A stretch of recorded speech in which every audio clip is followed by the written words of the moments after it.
BPF দলে মানে সবতকৈ শ্ৰেষ্ঠ আঞ্চলিক দল হয়।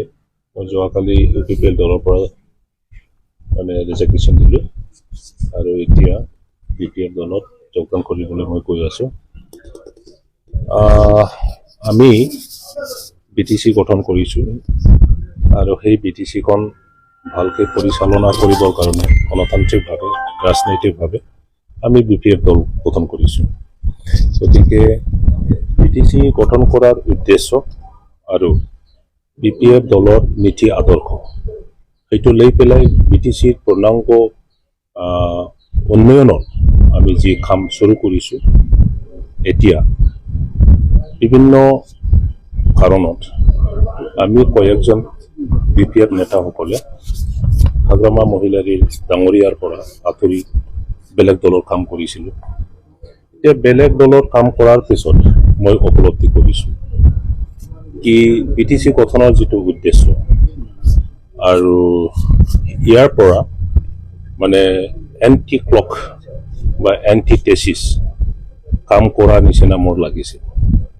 গতিকে মই আজি পুনৰাই চিন্তা কৰি পেলাই আৰু বিপিএফ দলৰ নেতা আমাৰ বিটিচিৰ চিফ হাগ্ৰামা মহিলাৰী ডাঙৰীয়া আৰু সমূহ বিপিএফ দলৰ ছিনিয়ৰ নেতাসকলে মোক আহ্বান জনাইছে বিপিএফ দলতে ঘূৰি আহি যেন আগত যেনেকৈ কাম কৰিছিল তেনেকুৱা কাম কৰাৰ এটা প্ৰচেষ্টা লয় আৰু সেই আহ্বানটো সন্মান জনাই আমি যি উদ্দেশ্য লৈ পেলাই বৃহৎ এটা জনগোষ্ঠী আমাৰ বিটিচি অঞ্চলত যি আছে সবকে লৈ একত্ৰিত কৰি পেলাই উন্নয়নমূলক কাম কৰা প্ৰত্যেক জাতিগোষ্ঠীৰ আশা আকাংক্ষা পূৰণ কৰাৰ যে আমাৰ চেষ্টা এইটো পূৰ্ণাংগভাৱে যেন সফল হয় ইয়াৰ কাৰণে মই বিপিএফ দলত পুনৰাই গৈ কাম কৰাৰ এটা প্ৰচেষ্টা লৈছোঁ। খুব একো নাই যে মই যিটো ক'লোঁ সেইটো সঁচা কথা।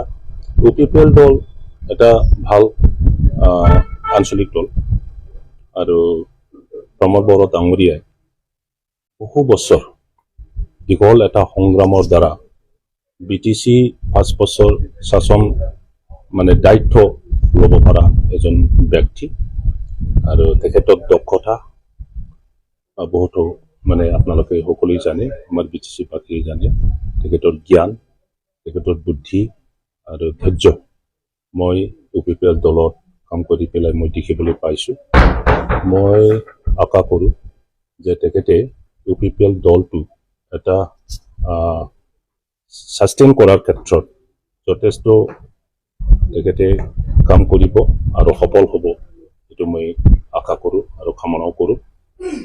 কিন্তু মই ইউপিপিএল দলত থাকি যিটো কাম কৰিলোঁ এইটো সময়ত মানে মই যিটো কৈছোঁ যে যি কাৰণত আমি বিটিচি হাতত অস্ত্ৰ লৈ পেলাই আন্দোলন কৰাৰ পিছত গঠন কৰিব পাৰিলোঁ আৰু বিটিচিবাসীয়ে এই বিটিচিৰ ওপৰতে নিৰ্ভৰ কৰি নিজৰ জাতীয় সমস্যা নিজৰ নিজৰ ভাষা সাহিত্য উন্নয়নৰ যি আশা আকাংক্ষা এইটো পূৰণ কৰাৰ ক্ষেত্ৰত বিপিএফ দলে মানে সবতকৈ শ্ৰেষ্ঠ আঞ্চলিক দল এইটো মই অনুভৱ কৰিব পাৰিছোঁ। ইয়াৰ কাৰণে আকৌ বিপিএফ দলত আহি পেলাই কাম কৰিবৰ কাৰণে এই ইচ্ছা লৈ পেলাই মই আজি ঘূৰি যাম যোগদান কৰিম।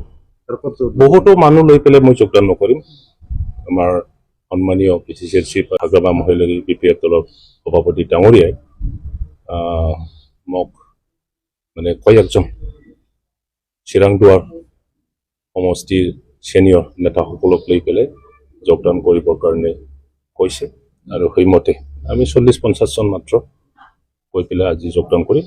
পৰ্যায়ক্ৰমে মোৰ লগত কোকৰাঝাৰ ডিষ্ট্ৰিক্ট আৰু সৰ্বজৰা district Gossaigaon district Kajalgaon district Chirang district আৰু বিজনী ডিষ্ট্ৰিক্টৰ পৰা যিসকলে মোৰ লগত আহিছিল ইউপিপিএল দলত সকলোৱেই এতিয়া কমিউনিকেট কৰিছে যে মই যদি বিপিএফত যাওঁ তেতিয়াহ'লে সকলোৱে মোৰ লগত বিপিএফত আকৌ যোগদান কৰিব।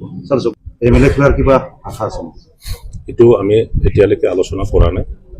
মই বিপিএফ দলতহে যোগদান কৰিম আৰু বিপিএফ দলৰ নেতাসকলে সেইটো সিদ্ধান্ত ল'ব।